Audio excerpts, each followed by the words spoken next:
Well, I know I've been doing these little video posts for a while now for TikTok and YouTube and Instagram. And I just wanted to reiterate we're trying to give you the best information if you're facing foundation repair or a foundation issue so that you can make the right decision so that it doesn't cost you any more than it needs to.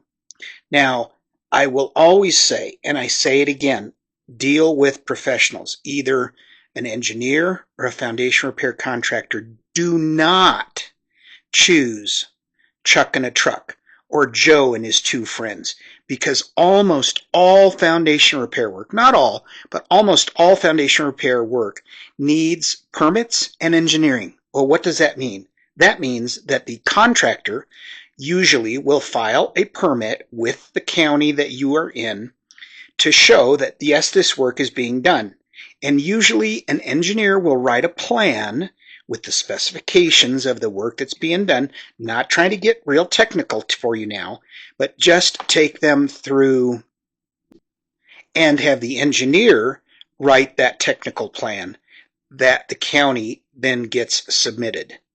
And oftentimes there won't be any inspection by the county, although this is a county by county decision, and I can't tell you that for sure.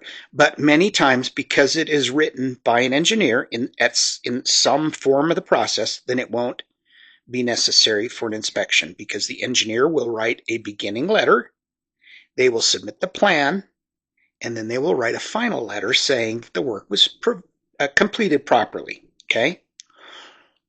So back to Chuck in a truck and Joe and his two friends.